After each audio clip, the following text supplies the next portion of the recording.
Oui, bonjour. Je suis donc Éric Denessé. J'ai créé le CF2R en 2000. Donc, notre centre va bientôt avoir 25 ans, l'âge du jubilé.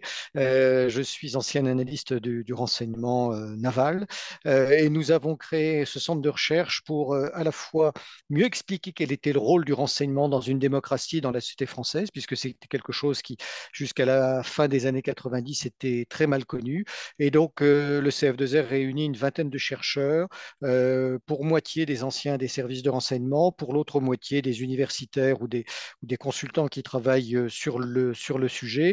Notre rôle est triple. On travaille beaucoup sur l'histoire du renseignement pour expliquer comment cette profession a joué un rôle important dans l'histoire à travers les âges. Nous travaillons sur l'analyse de l'actualité du renseignement contemporain, les budgets, les effectifs, les lois, les opérations. Et puis, nous avons un troisième volet qui est celui de la sécurité internationale dans lequel nous analysons les crises, les conflits, les risques et les menaces qui sont les points d'application du renseignement.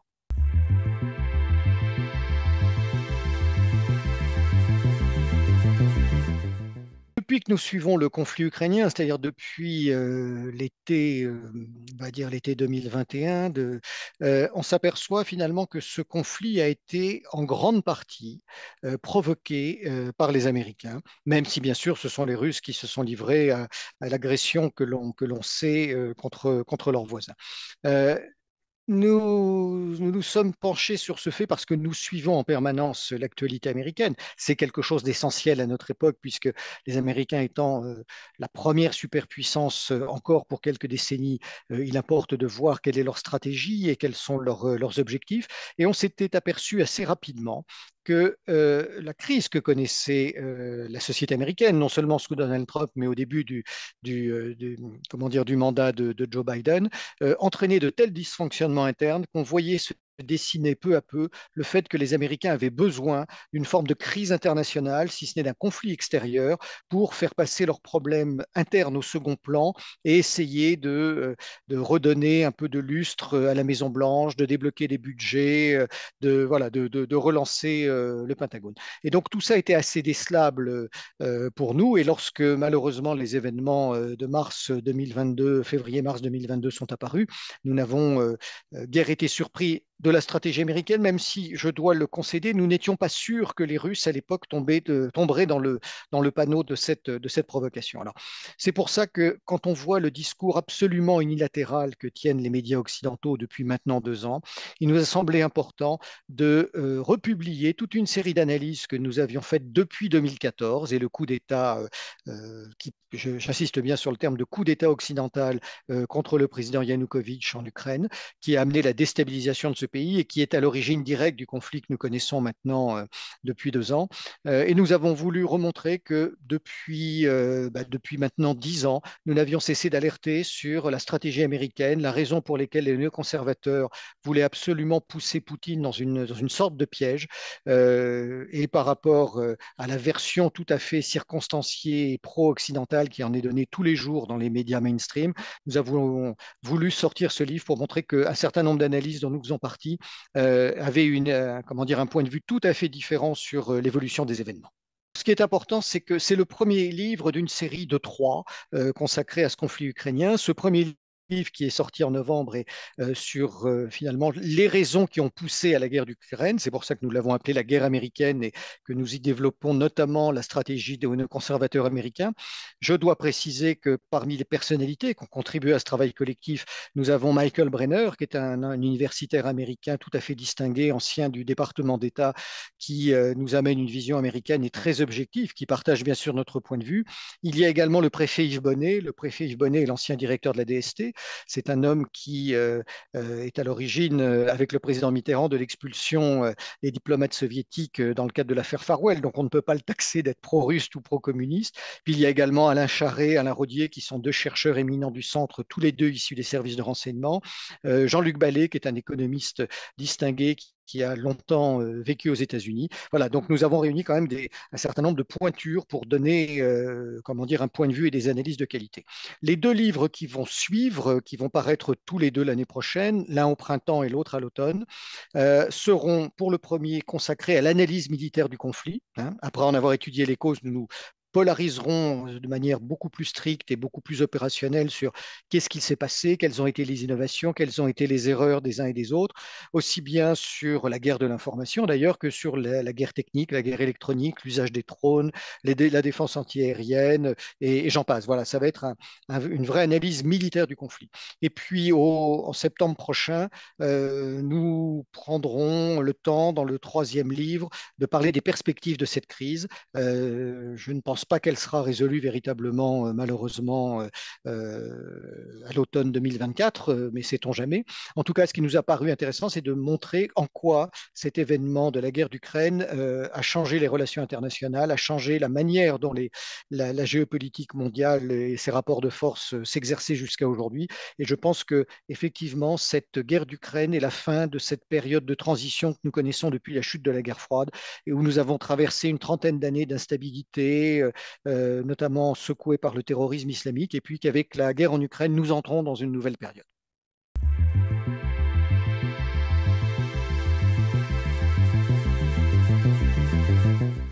Ce qui est très clair dans la stratégie américaine, c'est que depuis la fin de la guerre froide, ils ont à l'esprit qu'il ne faut en aucune manière accepter qu'une forme de puissance russe se reconstitue.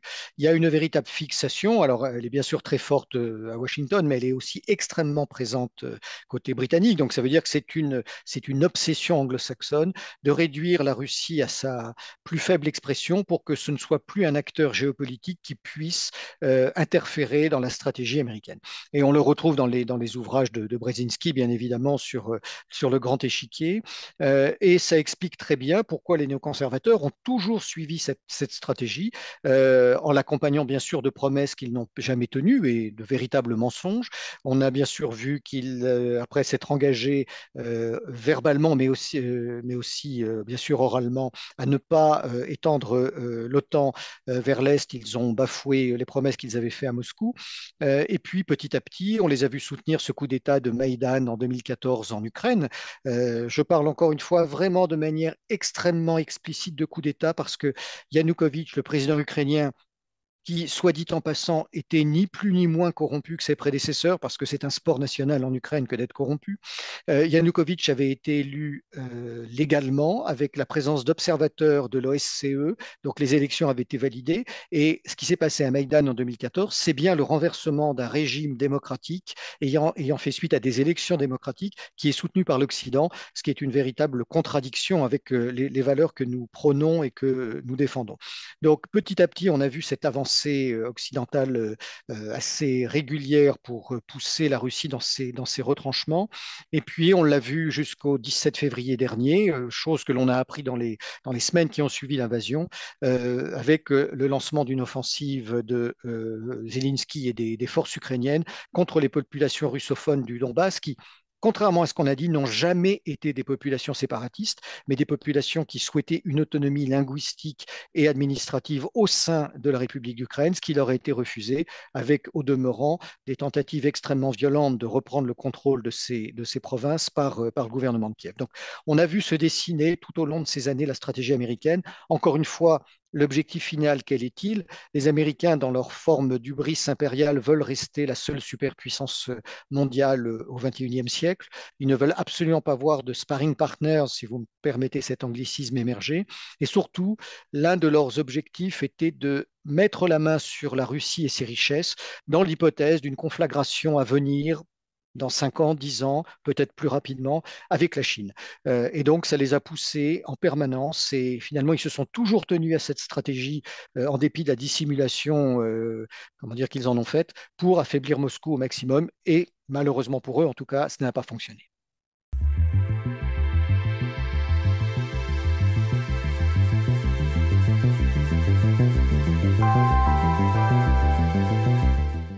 Cette question me paraît tout à fait essentielle parce que quand on voit la partialité et le véritable unilatéralisme des médias occidentaux, et je dirais encore pire que tous des médias français parce qu'ils sont encore moins dans la pluralité que peuvent l'être les médias américains que nous suivons d'assez près, qui donnent malgré tout ou des points de vue plus circonstanciés ou des points de vue plus différents sur ce conflit. La question qui se pose, c'est est-ce qu'on a affaire à des gens qui sont stupides ou qui sont achetés? il y a quand même une troisième solution, c'est qu'ils sont aussi convaincus que ce qu'ils disent est vrai. Alors, ça concerne, vous le disiez, les médias, ça concerne également les think tanks. Je crois qu'on est là sur le résultat de plusieurs décennies d'entrisme américain, de ce qu'on appelle de social learning, c'est-à-dire de formatage des élites européennes pour les amener à penser exactement comme eux et instaurer une influence durable de Washington sur les choix, les modes de pensée, les modes de vie et de consommation également des Européens pour que finalement toute l'Europe soit un marché naturel des États-Unis, aussi bien sur des produits de grande consommation que sur les idées, que sur les questions politiques. Donc ce résultat, ben, il a produit un certain nombre de choses. D'abord des élites qui peuvent être totalement convaincues que cette façon de voir que préconise Washington est la bonne. Et là, on peut dire qu'on a un véritable néoconservatisme intellectuel qui s'est installé dans un grand nombre d'élites françaises. D'ailleurs, assez paradoxalement, plus à gauche en France qu'à droite, même si les deux camps sont touchés. On a ensuite des gens qui, par opportunisme pur et dur, suivent bien sûr le courant principal. Alors qu'il s'agisse parce qu'ils sont heureux de passer à la télé, de vendre des livres, voilà, ou tout simplement en espérant avoir une forme de rétribution ou de reconnaissance à l'issue du conflit. Donc on a affaire à ces opportunistes-là.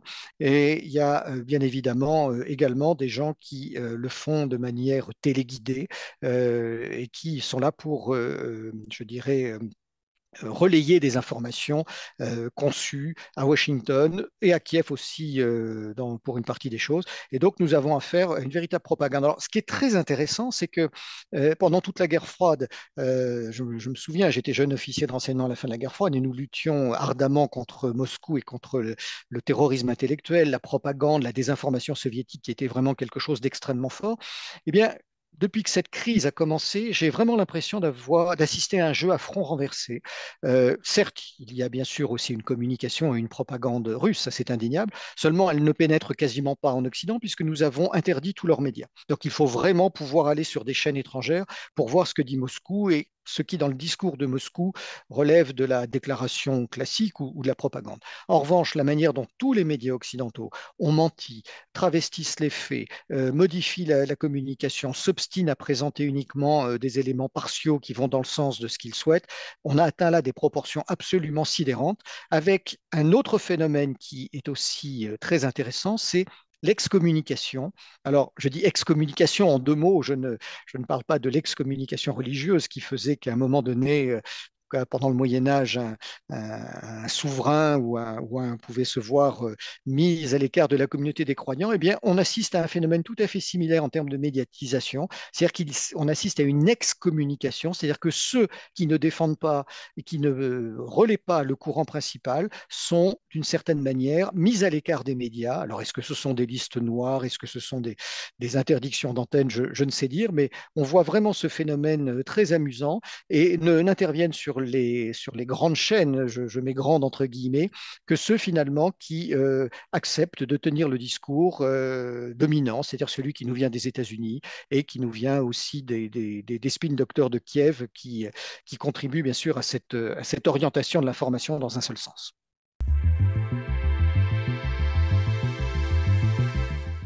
Il y a plusieurs raisons. D'abord, l'Europe est quand même très dépendante sur un plan économique et sur un plan militaire de ce qui se passe à Washington. Retrouver une marge de manœuvre politique et économique aujourd'hui est assez difficile. Je dirais d'autant plus, et c'est la deuxième raison, qu'il n'y a quasiment plus d'hommes ou de femmes courageux dans nos élites européennes, où les individus qui sont là sont souvent d'ailleurs passés par le système des Young Leaders, c'est-à-dire qu'ils ont été formatés en partie aux États-Unis. Euh, et puis toute l'Union européenne d'ailleurs, est un projet qui évolue dans le sens de l'unification d'un grand camp occidental, donc sous influence américaine. Et donc, aucun chef d'État aujourd'hui, à part peut-être Orban d'une certaine façon et le président slovaque, ne prennent leur distance avec Washington. Alors, c'est bien sûr lié à la puissance très importante des Américains et de l'OTAN, puisqu'il faut le rappeler que, à part la France et la Grande-Bretagne, nos alliés européens, les États de l'Union européenne, n'assurent absolument pas eux-mêmes leur défense. Sans l'OTAN, nous serions totalement désarmés, avec en moyenne moins de 2% de budget de défense dans l'ensemble des pays de l'Union. On est vraiment à un niveau d'étiage extrêmement préoccupant. Le deuxième aspect aussi, c'est que tous ces États étant, si on enlève les quatre ou cinq grands États de l'Union européenne, sont des États d'assez faible dimension et géographique et d'assez faible effectif démographique. Et donc, ils n'ont pas les capacités de résister aux pressions américaines, dont ils espèrent d'ailleurs qu'elles leur apportent des rétributions en échange de leur soumission. Et c'est aussi la différence que je ferai avec les grands États, comme l'Italie, l'Allemagne, la France, je mets l'Espagne également, je mets la Grande-Bretagne de côté puisque ça fait partie au sens propre du même club de Washington. La difficulté de s'autonomiser est réelle. Alors, elle est d'autant plus réelle pour nos amis italiens qui ont toujours été proches des Américains. On dispose, je crois, de 117 installations ou bases sur leur sol. Donc, vous voyez, si on commence à s'affranchir de Washington, il y a des pertes économiques, il y a des pertes d'emplois, il y a des véritables difficultés qui peuvent surgir. Euh, la présidente du Conseil italien, Madame Meloni, lorsqu'elle était candidate avant l'élection législative, tenait un discours qui n'est bien sûr pas celui qu'elle tient depuis qu'elle a été élue. Alors je crois qu'on ne peut pas lui faire le reproche totalement parce qu'elle découvre une fois aux affaires la manière dont son pays est pieds et poings liés sous l'influence américaine. Elle a malgré tout essayé un certain nombre de choses, mais encore une fois, la puissance économique, financière, monétaire des États-Unis lui donne un effet de levier sur l'ensemble des États européens très forte. Alors, on pourrait dire, normalement, ce n'est pas le cas de la France, puisque, indépendamment de nos difficultés économiques, nous avons construit, grâce à la politique industrielle du général de Gaulle, une autonomie militaire, une autonomie nucléaire, civile et militaire, et nous avons toujours prôné une troisième voie, allant jusqu'à nous opposer à la politique américaine en 2003, lorsque Washington a envahi de manière tout à fait illégale l'Irak, en passant outre aux recommandations de l'ONU. Mais force est de constater que nos différents présidents, depuis la fin du mandat de Jacques Chirac, en passant bien sûr par Nicolas Sarkozy, François Hollande et surtout Emmanuel Macron, sont de véritables vassaux, sont totalement inférieurs à Washington et que nous n'avons plus aucune prise de décision souveraine. Et finalement, nous sommes rentrés dans le rang comme les autres Occidentaux, comme les Allemands, comme les Italiens, et je ne parle pas des Polonais et des autres pays de l'Union européenne. Nous sommes des vassaux obéissant scrupuleusement aux directives que nous donne notre grand maître américain.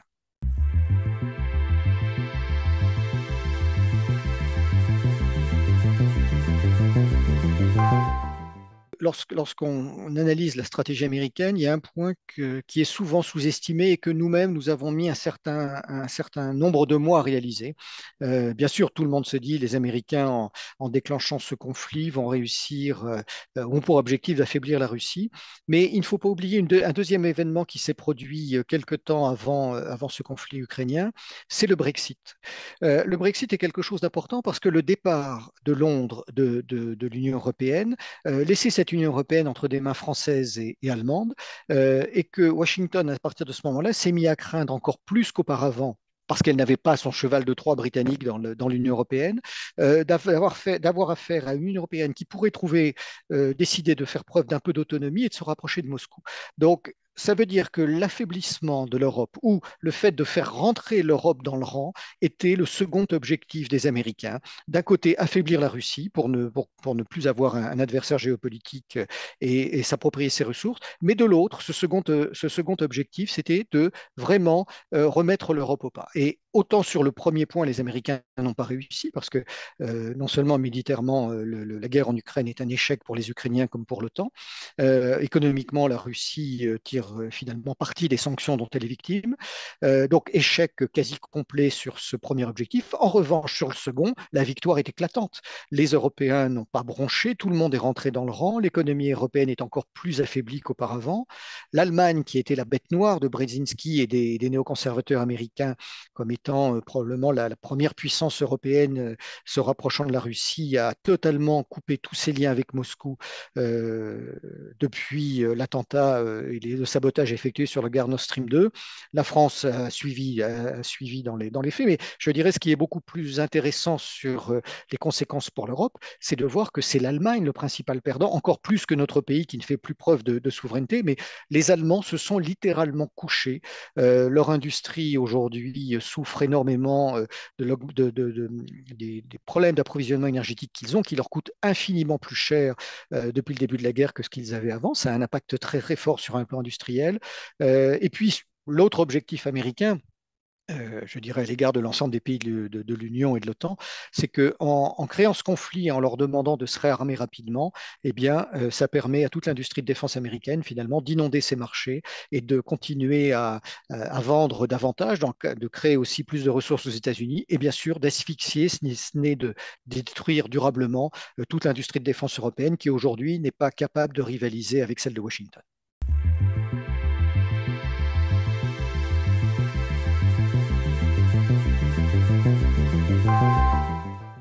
Oui, je crois que c'est important de le rappeler. Qu'est-ce qui caractérise des chercheurs comme nous qui venons du renseignement? Euh, c'est que la seule chose qui nous intéresse, ce sont les faits. Nous ne sommes pas des politiques. Notre but, et notre démarche, voire notre déformation, c'est d'analyser les faits, quand bien même ils nous déplaisent. Et nous avons pour principe de dire, il n'est pas important pour nous de voir le monde tel que nous voudrions qu'il soit, mais bien de l'analyser tel qu'il est en lui-même. Et c'est une démarche qui finalement peut paraître finalement assez peu originale, mais qui est très très peu pratiquée. Il suffit de regarder les positions et les analyses qui sortent des principaux think tanks occidentaux depuis quelque temps. Et c'est pour ça que nous échangeons beaucoup avec toute une série de chercheurs, de spécialistes, de journalistes, voire de gouvernements étrangers que l'on peut caractériser comme ennemis. Nous avons longtemps échangé avec les Iraniens, les Russes, parce que si on ne comprend pas le point de vue de son adversaire ou de son concurrent, si on ne comprend pas sa façon de raisonner, si on ne se met pas non plus à sa place pour voir quelle est sa stratégie et sa manière de percevoir le monde, on a beaucoup plus de difficultés à analyser ce qu'il va faire, comment il va le faire et là où il veut aller. Voilà, et donc c'est le premier aspect. Sur le second aspect, c'est notre deuxième spécialité. Nous nous intéressons bien sûr en permanence au-dessous des cartes. Quel est le jeu que conduisent les différents services de renseignement du monde aujourd'hui dans les relations internationales et dans le conflit en Ukraine? Alors, c'est la partie la plus difficile à évaluer parce que en temps réel, bien sûr, nous n'avons plus accès à ce qui se passe dans les services français d'une part, mais bien sûr étrangers également. Et donc, je dirais, on est toujours capable d'analyser ce qui s'est passé il y a un an ou deux parce que nos sources d'information nous permettent a posteriori de comprendre pourquoi tel ou tel service a agi de telle ou telle manière. Mais c'est vrai qu'en temps réel, c'est toujours quelque chose d'assez, comment dire, d'assez difficile. Néanmoins, le fait que nous venions de cet environnement-là nous permet de décrypter un certain nombre de situations, nous permet d'évaluer aussi un certain nombre de sources. Et je pense au grand journaliste américain Seymour Hersh qui a fait ses révélations assez fracassantes sur la responsabilité des Américains dans le sabotage de Nord Stream 2. Bien sûr, aucune preuve n'existe. On peut reprocher à Seymour Hersh de dire, ben voilà, vous avez avancé quelque chose avec des sources internes du Pentagone, mais sans donner de preuves explicites. Seulement notre connaissance de la façon dont travaillent les Américains, sur le parcours de Seymour Hersh, sur la campagne qui a été lancée a posteriori pour essayer de contrer le point de vue qu'il a avancé, nous amène à dire qu'il a très très probablement raison. Voilà. Encore une fois, en tant qu'analyste, nous sommes aussi tout à fait susceptibles de nous tromper et nous assumons cette possibilité. Mais voilà, donc sur l'analyse des principaux les principaux acteurs, en tout cas ce qui nous semblait, nous, très intéressant, c'est dans les années qui ont précédé le conflit, et c'est des choses que les gens savent assez peu, le SBU, qui est le service de renseignement ukrainien, avait proposé à l'SIA de l'aider à infiltrer les services russes. Donc, comment voulez-vous à un moment donné que Moscou ne réagisse pas durement contre cette alliance entre Kiev et Washington pour s'en prendre, pour tenter de pénétrer ses propres services de sécurité? De la même manière, les Ukrainiens avaient proposé aux Américains de leur ouvrir la base navale de Sébastopol, voilà, avant que la Crimée en 2014 ne soit, comment dire, occupée, enfin, libérée, occupée, en tout cas par les petits hommes verts, par les Russes, par la population, parce qu'il y a aussi un référendum qui semble avoir des bases intéressantes, si ce n'est solides. Donc, quand on connaît en plus ce dessous des cartes, on a des éclairages différents. Puis, dernier point que j'aimerais évoquer, dans les mois qui ont précédé le conflit, nous avons suivi avec différentes sources d'informations ouvertes, mais auxquelles, je dirais, le public et même certains analystes ne pensent pas naturellement. Nous avons surveillé de manière très précise tous les vols américains depuis la fin août 2021 jusqu'au début du conflit et nous avons assisté très régulièrement au renforcement des moyens militaires aériens américains qui sont venus se poser en Grande-Bretagne, à des vols de B-52 nucléaires aussi venus se poser sur les bases aériennes britanniques et allant faire des patrouilles jusqu'aux frontières de la Biélorussie et de la Russie. Nous avons vu les vols de reconnaissance électronique se multiplier. Alors, il y a deux façons de voir les choses. On pouvait dire, bah, les Américains voyaient que les Russes allaient attaquer, donc ont augmenté de manière massive le renseignement pour se tenir au courant. C'est vrai, bien sûr, mais ce n'est pas le seul point de vue. C'est que, en réalité, c'est que les Américains ont fait des prévisions autoréalisatrices, des prédictions autoréalisatrices, puisqu'à force de venir narguer les Russes jusqu'à leurs frontières, ils espéraient bien, à un moment donné, qu'il y ait une réaction de la part de Poutine et que l'armée russe entre en Ukraine et soit confrontée à une défaite que lui aurait infligée l'armée ukrainienne, ce qui malgré les déboires qu'ont connus les Russes, n'a pas eu lieu.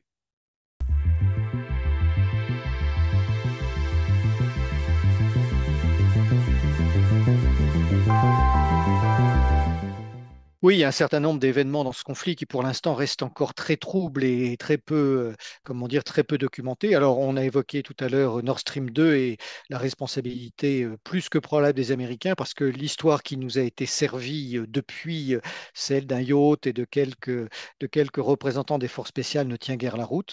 Mais ce n'est pas c'est bien sûr pas le seul événement. Alors, je fais juste un clin d'œil sur la désinformation manifeste qu'ont fait les Ukrainiens sur l'île aux serpents, la garnison qui s'est soi-disant rendue.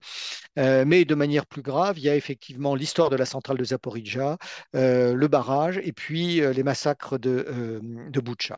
Alors, sur la centrale, là aussi, les deux camps donnent de l'information. Nous regardons les deux parties. Il y a des choses intéressantes des deux côtés, mais il y a quand même un élément qui ressort, c'est que les Russes n'ont aucun intérêt à tirer sur une centrale qu'ils contrôlaient pour créer, comment dire, une catastrophe écologique presque comparable à Tchernobyl. En revanche, que les Ukrainiens, dont on a déjà vu les coups tordus, soient tout à fait, eux, prêts à tirer sur cette centrale contrôlée par les Russes pour les accuser ensuite d'avoir créé un incident est quelque chose de malheureusement de beaucoup plus plausible. Encore une fois, c'est une analyse que je fais sur lesquelles je ne peux pas vous avancer les preuves absolues, mais c'est beaucoup plus une réflexion basée sur une expérience.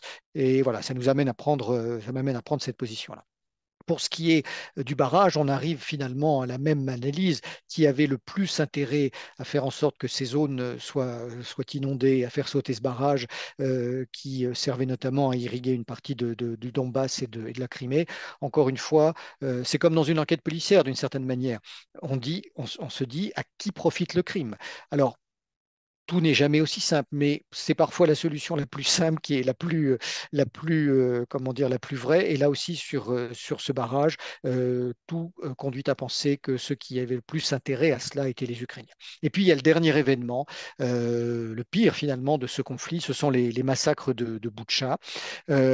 Aujourd'hui encore, et je peux me tromper, mais aucune enquête absolument indépendante et irréfutable n'a apporté les preuves de la culpabilité de l'un ou l'autre camp. Je dis bien de l'un ou l'autre camp. Donc, ceux qui attribuent de manière unilatérale ce massacre aux Russes ou aux Ukrainiens, pour l'instant, n'ont donné aucune preuve réelle. Alors, on nous rétorque qu'il y a eu une enquête du New York Times, qu'il y a eu des enquêtes indépendantes sur les réseaux sociaux, que des tas d'éléments vont dans un sens ou dans l'autre. Et c'est justement la difficulté aujourd'hui. Nous trouvons des éléments qui vont dans les deux sens. Et c'est extrêmement difficile de déterminer qui est réellement derrière cela. Mais ça veut dire que pour l'instant, nous condamnons fermement ceux qui affirment de manière, je dirais, systématique et tout à fait assertive le fait que ce soit de la responsabilité des Russes. Je n'exonère pas les Russes, je dis seulement que pour l'instant, nous n'avons les preuves qui permettent d'incriminer aucun des deux camps. D'ailleurs, peut-être que l'histoire montrera que chacun des deux camps a sans doute procédé à des actes fortement répréhensibles. Je ne suis pas sûr que nous arrivions un jour à une véritable connaissance de ce qui s'est passé. En effet, pourquoi? Lorsque vous travaillez en manière criminologique sur des cadavres, eh bien, qu'est-ce qui vous permet de différencier une balle de Kalachnikov russe d'une balle de Kalachnikov ukrainienne? Voilà, ça fait partie des difficultés qu'ont rencontrées les enquêteurs internationaux, dont les gendarmes de l'Institut de recherche criminelle, la gendarmerie qui se sont rendus sur place, qui observent un certain nombre de faits, mais qui n'ont pas rendu de conclusions qui permettent d'attribuer les massacres à l'un ou l'autre camp. Donc, nous sommes extrêmement prudents. Bien sûr, cette prudence nous a amené par le passé à nous faire accuser de défendre des positions russes, mais vous le savez, ça n'a rien de surprenant aujourd'hui, hein. On est dans comment dire, un tel matraquage médiatique anti-russe que tous ceux qui essaient d'avoir une position mesurée et qui ne relaient pas le narratif dominant sont bien sûr des ennemis de la cause.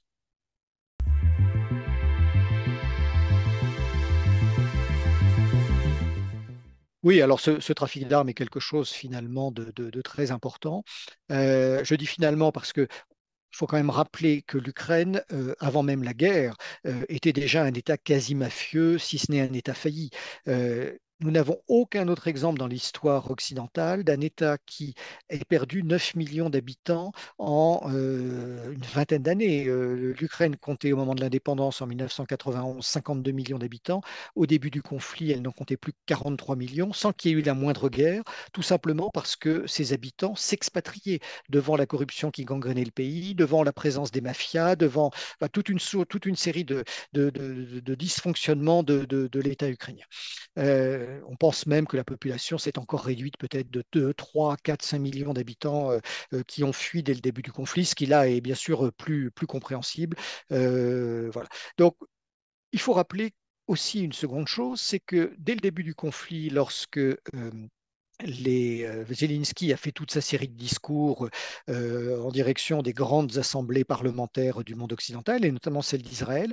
Il a fait un discours à la Knesset qui a beaucoup choqué les Israéliens, puisqu'il leur expliquait que ce qui était en train de se passer en Ukraine était l'équivalent de la Shoah. Donc, pour ceux qui avaient connu cette période ou qui étaient les directs descendants de ceux qui avaient connu cet événement inqualifiable, ont bien sûr sauté en l'air. Et il faut dire que les Israéliens connaissaient particulièrement bien l'Ukraine pour une raison, c'est que les principales mafias ukrainiennes sont des mafias avec à leur tête des individus de confession juive. Et donc pendant longtemps, je pense qu'à 6 ou 8 mois, les Israéliens exigeaient des Ukrainiens qui rentraient chez eux qu'ils aient des visas, y compris les Ukrainiens juifs, alors qu'ils ne demandaient absolument pas la même chose aux Ukrainiens russes. Donc cette connaissance finalement des turpitudes de ce pays est terrible. Alors, on peut aller plus loin. Igor Kolomoïski, qui a été le mentor de Volodymyr Zelensky, qui est je dirais, un espèce de pacha à la fois de l'industrie, un oligarque en réalité, mais aussi d'activités de sécurité et d'activités criminelles, a été poursuivi, y compris par les États-Unis, pour des tas d'activités illégales, incluant le blanchiment. Euh, Zelensky lui-même a été dénoncé par une association internationale de journalistes de type Pandora Papers et Panama Papers qui lui reproche avec des éléments extrêmement fondés d'avoir détourné plus de 40 millions de dollars et de les avoir blanchis. Donc on a affaire là à des turpitudes finalement que connaît l'Ukraine quasiment depuis son indépendance parce que Yurchenko, Timochenko, ses dirigeants précédents ont eux-mêmes trempé dans des histoires de cette nature. Poronchenko également à un moindre degré, et Yanukovych évidemment aussi. Donc ce pays est un véritable État semi-mafieux et les choses ne se sont pas améliorées depuis. Quand on regarde l'actualité ukrainienne, on voit la manière dont la corruption continue à fonctionner, la lassitude d'un certain nombre de combattants qui se disent pourquoi se battre alors que l'État fonctionne d'une manière aussi opaque et aussi désorganisée. On voit les membres du gouvernement Zelensky se mettre les uns et les autres sur écoute, certains disparaissent, d'autres sont victimes d'attentats étonnants. Donc c'est vraiment une énorme, une énorme tartufferie. L'autre point qu'il faut évoquer, c'est que ces grandes opérations militaires servent aussi à du blanchiment et à du financement de campagnes politiques. Et quand on se rappelle notamment les interventions américaines aussi bien en Irak qu'en Afghanistan, on a le souvenir, en tout cas ceux qui ont eu l'occasion d'aller sur ces théâtres, de voir les C-17 et les C-130 américains arriver sur l'aéroport et voir se précipiter des petites camionnettes camionnettes grises sur le tarmac, venir chercher des palettes de dollars entières, des dollars sous blister. Tout ça parce que d'abord, ça sert à payer les militaires américains, mais ça sert aussi à payer en partie, enfin les achats des militaires américains, mais ça sert à payer les administrations locales, de faire circuler l'économie locale, mais de payer aussi les seigneurs de la guerre. Bon, un certain nombre de sources nous disent qu'une partie de cet argent qui circule est détourné, parfois pour être investi aux États-Unis et servir à certaines campagnes politiques. Encore une fois, je n'ai pas de preuve de ce que nous avançons, mais les éléments convergents nous permettent de dire qu'il faut aussi prendre ce genre de choses en considération. Donc la corruption ne concerne pas que les Ukrainiens sur cette guerre, elle concerne aussi des Américains, et on en a eu un très bon exemple avant même le début du conflit, avec l'implication de Hunter Biden, le fils du président, pour bien sûr faire lever des poursuites contre un de ses associés et faire en sorte qu'il n'y ait pas de poursuite pour corruption. Donc les Ukrainiens ne sont pas les seuls.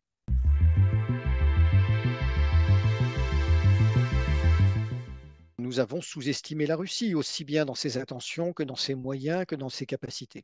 Sous-estimé pourquoi? Parce que beaucoup d'analystes qui avaient connu la guerre froide et qui avaient eu l'occasion de se rendre en Russie après la chute du mur et la dislocation de l'Union soviétique ont découvert à quel point l'armée soviétique, pardon, était dysfonctionnante, de gros problèmes logistiques. C'était une armée essentiellement défensive et on s'est dit à ce moment-là qu'en cas d'offensive, peut-être que les Russes auraient réussi à l'époque à enfoncer l'OTAN, mais leur opération n'aurait probablement pas duré aussi longtemps que nous le craignions.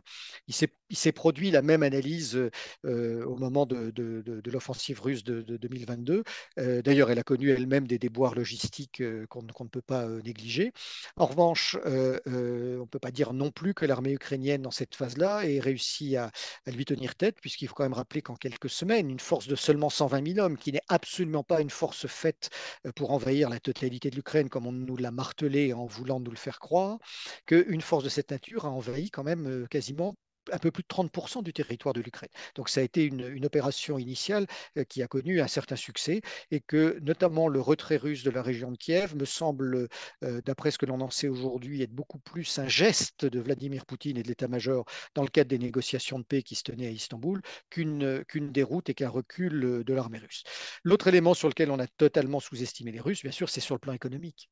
Et parce que les sanctions qui ont été imposées à Moscou se sont retournées beaucoup contre les Européens, un petit peu contre les Américains, et surtout ça a permis à la Russie de restructurer son industrie, mais ça n'a pas commencé avec les sanctions. Depuis que Vladimir Poutine est au pouvoir, quoi que l'on pense de lui, nombreux sont ceux qui disent c'est un chef de mafia, ce qui n'est pas je dirais, un jugement dénué de tout fondement. Mais il avait quand même entrepris depuis 2002 la modernisation de la Russie. Ça, on ne l'a pas vu, ou on n'a pas voulu le voir. Et finalement, nous avons été pris à notre propre piège, à notre complexe de supériorité qui nous aveugle.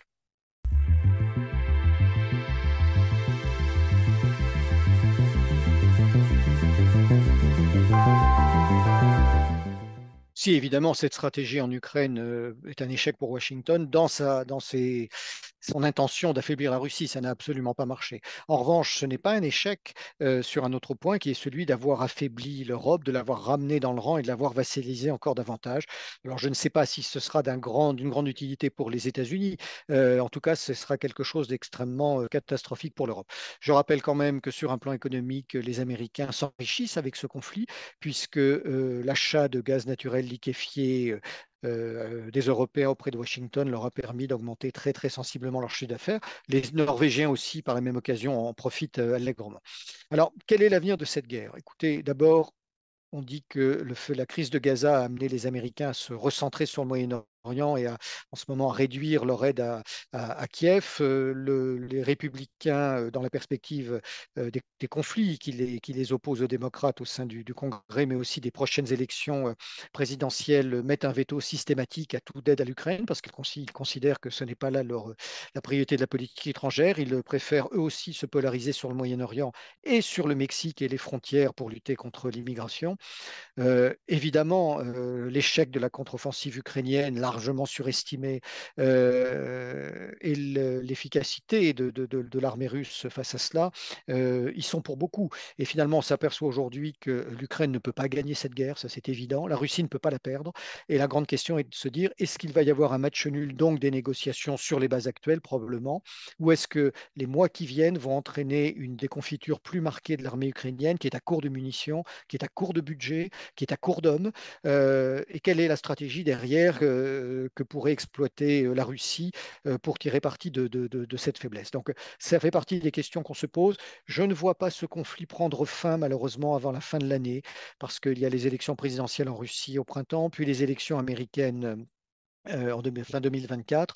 Et donc, il faut rester dans une forme de statu quo pour que ça n'ait pas d'impact sur le scrutin qui va encore une fois probablement opposer Donald Trump à Biden, ce qui montre l'ampleur finalement de la crise politique qui existe aux États-Unis, parce que c'est quand même les électeurs auront à choisir entre deux mauvais chevaux, si je peux me permettre cette expression.